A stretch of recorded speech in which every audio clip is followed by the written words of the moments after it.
बेटी हुई तो होठों से हंसी चली गई। और देख मुझको बाबा के फिर भुएं तनी हैं, क्योंकि रात मेरे घर में एक बेटी जनी है, क्योंकि रात मेरे घर में एक बेटी जनी है। आंखों के आसपास नमी थी यूं जमी, आंखों के आसपास नमी थी यूं जमी, दिल में था एक दर्द के मुझ में है कुछ कमी। आंखों के आसपास नमी थी यूं जमी, दिल में था एक दर्द की मुझ में है कुछ कमी। अपराध बोध दिल में था कि माँ डरी डरी, अफसोस भी था मन में आंख थी भरी भरी। बेटी हुई तो माँ का भी ज़मीर सो गया, बेटी हुई तो माँ का भी ज़मीर सो गया, आंचल के छाँव से कहीं दुलार खो गया। और वो नन्ही कली कोने में चुपचाप पड़ी थी, 3-4 जिंदगी से वो अकेले लड़ी थी। एक नारी से यूं तनी तनी है, क्योंकि रात मेरे घर में एक बेटी जनी है, क्योंकि रात मेरे घर में एक बेटी जनी है। पिता कुछ और सोचता है। ये जितने भी विचार थे मैंने अभी व्यक्त किए, वो घर के अन्य सदस्य सोच रहे थे। पिता कुछ और सोचता है। यदि घर का हर एक परिवार जमीन है तो पिता आसमान है, तब पिता क्या सोचता है कि बेटी तो मेरे मुंह का ठंडा निवाला है, बेटी तो मेरे मुंह का ठंडा निवाला है, अधरों से मीठी प्यास है शीतल सा प्याला है, तपती हुई जमीन पर है छाँव बेटियां, बैसाखियां जो टूटे फिर तो पाँव बेटियां। और कौन कौन कौन कहता है कि बेटी घर को भार देती है, बेटी ही है जो 2 कुलों को तार देती है। और इस जग में भला मुझसे बड़ा कौन धनी है, क्योंकि रात मेरे घर में एक बेटी जनी है, क्योंकि रात मेरे घर में एक बेटी जनी है। आज का पिता नहीं चाहता कि उसके घर में एक बेटी जनी है। कारण ये नहीं है कि वो उसे पढ़ाएगा कैसे, कारण ये भी नहीं है कि उसकी शादी कराएगा कैसे, कारण कुछ और कि एक बाप नहीं चाहता कि उसके घर में एक बेटी आए।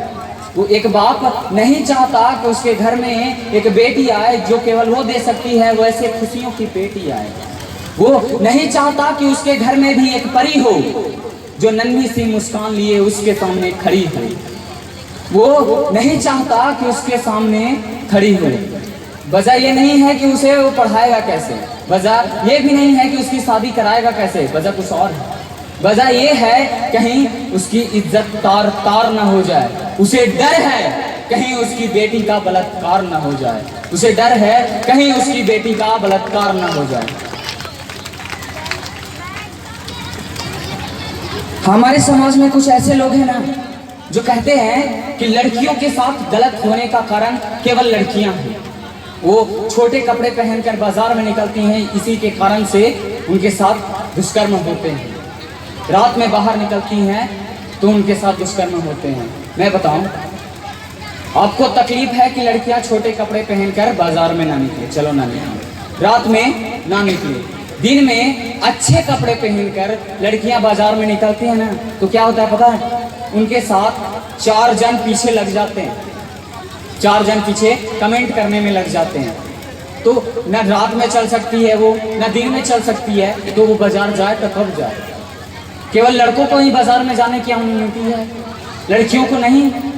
और किसी लोग कहते हैं कि लड़कियां अगर साड़ी पहनकर चले ना तो उनके साथ कुछ नहीं हो सकता। तो एक माँ ने कह दिया, एक माँ ने कहा कि 8 महीने या साल भर की बेटी को किस तरह से साड़ी पहनाया जाता है मुझे कोई सिखला दे, कोई भी मर्द हो। तो बाहर निकलने की क्या जरूरत, बाहर निकलने की क्या जरूरत जब घर में ही 8 महीने की बेटी के साथ बलात्कार हो सकता है।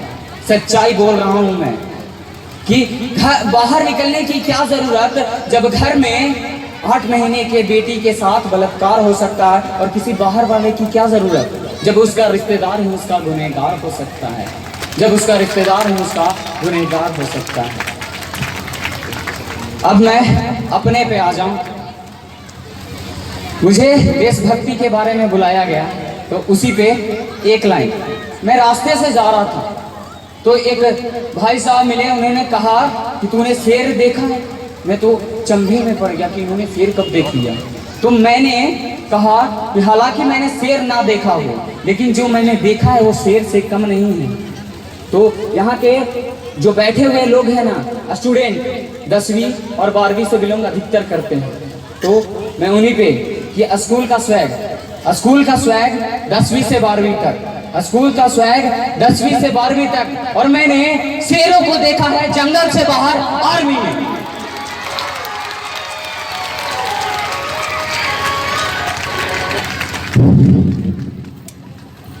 लोग कहते हैं कि थोड़ा बहुत टूटा फूटा ही सही पर कुछ लिख लेता है, तो प्यार मोहब्बत की बातें भी लिख लिया कर। तो मैंने उनसे कह दिया कि मैं भी कविता लिख सकता हूँ, मैं भी कविता लिख सकता हूँ बिंदिया कुमकुम डोली पर, मैं भी कविता लिख सकता हूँ बिंदिया कुमकुम डोली पर खून की होली खेल रहे वो दिवाली और होली पर। हमने इस दिवाली केवल उनके दीप जलाए हैं जो सीमा पर गए थे पर लौट के घर ना आए हैं, जो सीमा पर गए थे पर लौट के घर ना आए हैं।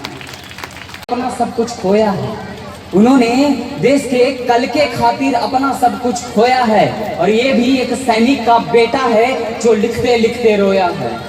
हम अपने घरों में हैं और बड़े आराम से लेटे हैं, जो सीमा पे खड़े हुए हैं वो भी किसी के बेटे हैं, जो सीमा पे खड़े हुए हैं वो भी किसी के बेटे हैं।